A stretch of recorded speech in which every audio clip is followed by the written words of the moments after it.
চতুর্দিকে আওয়ামী লীগ এবং শেখ হাসিনা নিয়ে এক ধরনের আতঙ্কজনক পরিবেশ তৈরি হয়েছে। বিশেষ করে জুলাই যোদ্ধাদের আওয়ামী লীগ নিয়ে অতি আগ্রহ বেড়েছে।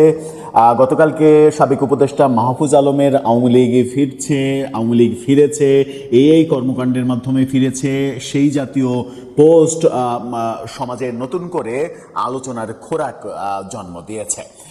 এরই মাঝে আমরা দেখেছি শেখ হাসিনার নতুন করে সাক্ষাৎকার প্রকাশ করছে ভারতীয় শীর্ষ গণমাধ্যমগুলো সহ বিশ্বের বেশ কিছু গণমাধ্যম, এবং সেই সাক্ষাৎকারে শেখ হাসিনা খুবই কনফিডেন্টলি দেশে ফেরার কথা বলছেন এবং তার অনুপস্থিতিতে দেশে একটা নৈরাজ্যকর পরিস্থিতি তৈরি হয়েছিল, যেটা চলছে এরকম দাবিও তিনি করার চেষ্টা করেছেন। শেখ হাসিনাকে নিয়ে এত আলোচনা কেন? তাহলে ভেতরে ভেতরে কি কিছু ঘটছে? শোনা যাচ্ছে মার্কিন প্রতিনিধি মার্কো রুবিও তিনি দিল্লি সফরে আসছেন এবং তার এই দিল্লি সফরকে কেন্দ্র করে শেখ হাসিনার অ্যাক্টিভিটিস বেড়েছে সম্প্রতি, সেরকম আলোচনাও কোনো কোনো বিশ্লেষক করার চেষ্টা করছেন, সামনে আনার চেষ্টা করছেন। চলুন অন্তত ভারতীয় দুটো ইংরেজি গণমাধ্যমে শেখ হাসিনার দেয়া সাক্ষাৎকার, ইমেলে দেয়া সাক্ষাৎকার, আমরা নিশ্চিত হয়েছি যে এই সাক্ষাৎকার ইমেলে দিয়েছেন, হিন্দুস্তান টাইমস এটা নিশ্চিত করেছে। এই সাক্ষাৎকারগুলোতে তিনি কি বলতে চাইলেন? এর আগে আনন্দবাজারের সাক্ষাৎকার নিয়ে আমরা কথা বলেছি। আমরা দেখছি যে শেখ হাসিনা বিভিন্ন গণমাধ্যমে বিভিন্ন ধরনের হেডিং দিয়ে তার বক্তব্য প্রকাশ করেছেন এবং গণমাধ্যমগুলো তার বক্তব্য প্রচার করছে। কি আছে সেই বক্তব্যে? কি বলতে চাইছেন তিনি কি তার শাসনামলের কোনো ভুল বুঝতে পারলেন, নাকি মনে করছেন যে তিনি ঠিক পথেই ছিলেন, তাকে ষড়যন্ত্র করে সরিয়ে দেওয়ার পরে যারা দায়িত্ব নিয়েছিল তারা এই দেশটাকে ধ্বংসের কিনারায় নিয়ে গেছে, তারা আসলে পেরে উঠবে না, তিনি আবার খুব শীঘ্রই বীরের বেশে প্রত্যাবর্তন করবেন?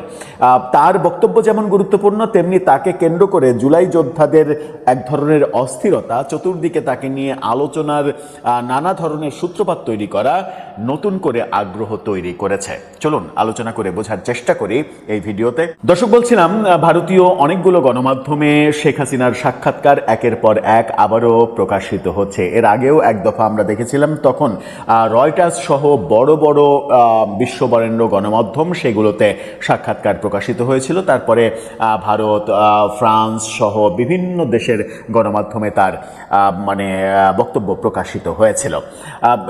এবার আমরা দুটো পত্রিকা নিয়ে আলোচনা করব, হিন্দুস্তান টাইমস এবং মিলেনিয়াম পোস্ট। মিলেনিয়াম পোস্ট ও দিল্লির পত্রিকা। হিন্দুস্তান টাইমস কি বলছে দেখে নিন।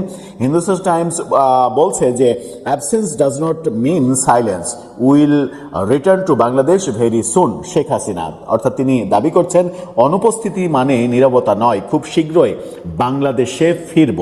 এই বক্তব্য যখন তিনি দিচ্ছেন তখন মিলেনিয়াম পোস্ট কি বলছে দেখুন। মিলেনিয়াম পোস্ট তারা প্রায় 1 পৃষ্ঠা জুড়ে এটা প্রকাশিত হয়েছে তাদের এই পত্রিকায়। সেখানে বলছে, I will return with my head held high. Hasina, এরকম বক্তব্য এরকম শিরোনাম আমরা আনন্দবাজারেও দেখেছিলাম, অর্থাৎ তিনি মাথা উঁচু করে ফিরবেন এরকম বক্তব্য দিয়েছেন। হিন্দুস্তান টাইমসের বক্তব্যে একটু আগে আমরা চোখ মেলতে চাই। সেখানে বেশ কিছু গুরুত্বপূর্ণ তথ্য যেগুলো উঠে এসেছে তার মধ্যে রয়েছে, বাংলাদেশের সাবেক প্রধানমন্ত্রী শেখ হাসিনা ইঙ্গিত দিয়েছেন যে রাজনৈতিক অধিকার পুনরুদ্ধারের পাশাপাশি একটি গণতান্ত্রিক পরিবেশ এর ওপরই তার প্রত্যাবর্তন নির্ভরশীল, অর্থাৎ অনেক যদি কিন্তুর ওপরে তার প্রত্যাবর্তন নির্ভরশীল, এটা তার বক্তব্যে উঠে এসেছে। তার মানে অনেক যদি কিন্তুর ফয়সালা হতে হবে, সেই ফয়সালাগুলো আদৌ হবে কিনা সেটা সময়ই বলে দেবে। তিনি বলেছেন যে জঙ্গি ও চরমপন্থী শক্তির উত্থানের কারণে বাংলাদেশ 2001 থেকে 2006 সালের সেই অন্ধকার দিনগুলোতে ফিরে যেতে পারে, যখন বিএনপি ক্ষমতায় ছিল বলে একটি ইমেল সাক্ষাৎকারে সতর্ক করেছেন। অর্থাৎ বিগত যে বিএনপির শাসনামল 2001 থেকে 2006, সেটা সমালোচনা আবারও তিনি করছেন। তিনি বলছেন, তবে আমি একটা বিষয় খুব স্পষ্ট করে বলতে চাই, আমার অনুপস্থিতির অর্থ আমার নীরবতা নয়। আমি প্রতি মুহূর্তে দেশের জন্য লড়াই করছি এবং আমরা কূটনৈতিক পর্যায়ে আন্তর্জাতিক আইনি কাঠামোর মধ্যে এবং বিশ্বব্যাপী গণমাধ্যমের মাধ্যমে সক্রিয়ভাবে কাজ করে যাচ্ছি। তিনি বলেছেন যে আমি 19টি গুপ্ত হত্যার চেষ্টা থেকে বেঁচেছি, কিন্তু কোনো কিছুই আমাকে থামাতে পারেনি। যেহেতু সর্বশক্তিমান আমাকে বাঁচিয়ে রেখেছেন, আমি শীঘ্রই দেশের মাটিতে ফিরে আসব। আওয়ামী লীগের ওপরে নিষেধাজ্ঞা এবং আপনার বিরুদ্ধে থাকা অসংখ্য মামলার পরিপ্রেক্ষিতে আপনার ফেরা কি সম্ভব হবে? এই প্রশ্নের উত্তরে তিনি বলেছেন, আওয়ামী লীগ জনগণের দল, এর জন্ম বন্দুকের জোরে বা কর্তৃপক্ষের আশীর্বাদে হয়নি। কাগজে কলমে লেখা কোনো নিষেধাজ্ঞায় এই দলকে কখনো দমন করতে পারেনি, পারবেও না। যদি নিষেধাজ্ঞা দিয়ে আওয়ামী লীগকে দমন করা যেত তাহলে বাংলাদেশেরই জন্ম হতো না, এমন বক্তব্য তিনি দিয়েছেন। দলটি বারবার আরও শক্তিশালী হয়ে ফিরে এসেছে। যারা এই নিষেধাজ্ঞাকে স্থায়ী মনে করেন তাদের ইতিহাসের পাতা উল্টানো উচিত। এই নিষেধাজ্ঞা হয়তো ক্ষমতাসীনদের অস্থায়ী ক্ষমতা প্রয়োগকে প্রতিফলিত করে, কিন্তু প্রকৃতপক্ষে এটি তাদের ভয়েরই প্রতিফলন। অর্থাৎ এই নিষেধাজ্ঞা দেওয়া হয়েছে এক ধরনের ভয় থেকে, এরকম বক্তব্য তিনি দিচ্ছেন। তারা আওয়ামী লীগকে ভয় পায় কারণ দলটিকে সংগঠিতভাবে গণতান্ত্রিক রাজনৈতিক কর্মকাণ্ড চালানোর সুযোগ দেওয়া হলে তাদের পক্ষে রাষ্ট্রবিরোধী কার্যকলাপ চালিয়ে যাওয়া কঠিন হয়ে পড়বে। এ কারণেই এই নিষেধাজ্ঞা রয়েছে। আমাদের লক্ষ লক্ষ সমর্থক ও কয়েক লক্ষ নেতাকর্মী এখনো বাংলাদেশে রয়েছেন। হামলা, মামলা, কারাবাস ও নিপীড়ন সত্ত্বেও তারা ঐক্যবদ্ধ। দেশ ও জনগণের স্বার্থে আওয়ামী লীগের প্রত্যাবর্তন অনিবার্য, এটা শুধু সময়ের ব্যাপার। তিনি বলছেন মানে তার দলের যে সংস্কারের কথা কিংবা রিফাইন আওয়ামী লীগের প্রসঙ্গ, সেই প্রসঙ্গে তিনি বলছেন যে শুদ্ধিকরণ বা বিপ্লবের নামে রাজনৈতিক প্রতিপক্ষরা প্রায়শই প্রতিদ্বন্দ্বী দলগুলোকে ভেঙে ফেলার ষড়যন্ত্র করে। আমি স্পষ্টভাবে বলতে চাই যে আওয়ামী লীগের নিজের ঘর গোছানোর ক্ষমতা রয়েছে। এই সংস্কার প্রক্রিয়া দলের অভ্যন্তরীণ গণতান্ত্রিক পদ্ধতিতেই সম্পন্ন হবে, ষড়যন্ত্রকারীদের নির্দেশ অনুযায়ী না। অর্থাৎ যারা এই আওয়ামী লীগের রিফাইন্ড ফর্ম চাচ্ছে তাদের কথাই এটা হবে না, আওয়ামী লীগের অভ্যন্তরীণ এটাতেই হবে। তিনি অভিযোগ করছেন যে কখনো কখনো দল ভাঙার এরকম ষড়যন্ত্র হয়ে থাকে। অবশ্য তার বিরুদ্ধেই এই অভিযোগ রয়েছে। আমরা দেখেছি তার সর্বশেষ যে 15.5 বছরের শাসনামল, সেখানে বিএনপি ভেঙে ফেলার পরিকল্পনা সরকার থেকে করা হয়েছিল, বিএনপিকে কয়েক টুকরা করার চেষ্টা করা হয়েছিল, এরকম অভিযোগ আমরা প্রায়শই শুনেছি তার বিপক্ষে। এখন তিনি অন্যদেরকে বলছেন যে এই প্রক্রিয়াটা, এটা ষড়যন্ত্র, এই ষড়যন্ত্র টিকবে না। এদিকে মিলেনিয়াম পোস্টে যে সাক্ষাৎকার প্রকাশিত হয়েছে, তাহলে মানে সেখানে অনেকগুলো প্রশ্নের উত্তর দিয়েছেন। একটা প্রশ্ন বলি প্রথমে, যদি আওয়ামী লীগের ওপরে নিষেধাজ্ঞা থাকে তাহলে কিভাবে ফিরবেন?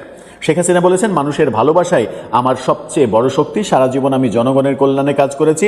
সরকারে থাকি বা বিরোধী দলে থাকি, আওয়ামী লীগ সরকারের উন্নয়নের সুফল এখনো মানুষ পাচ্ছে, এরকম বক্তব্য তিনি দিয়েছেন। মানে তিনি বলছেন যে, তাকে প্রশ্ন করা হয়েছে আওয়ামী লীগ সরকারের আমলে যারা দেশ থেকে পালিয়েছে তারা কি ফিরবেন? খুবই বিব্রতকর প্রশ্ন তার জন্যে। সেই প্রশ্নের উত্তর তিনি বলছেন যে পালিয়ে গেছে শব্দটা ব্যবহার করলে আমি বিরক্ত হই। অর্থাৎ পালিয়ে গেছেন তিনি সহ তার নেতাকর্মীরা, এটা তিনি মানতে নারাজ। তিনি বলছেন যে তাদের কেউ স্বেচ্ছায় যায়নি। 2024 সালের 5 আগস্টের পর আওয়ামী লীগ নেতাকর্মীদের উপরে যে পরিস্থিতি তৈরি হয়েছিল তা শুধু বাংলাদেশের নয়, বিশ্ব ইতিহাসেও বিরল। সুতরাং তারা যেতে বাধ্য হয়েছে।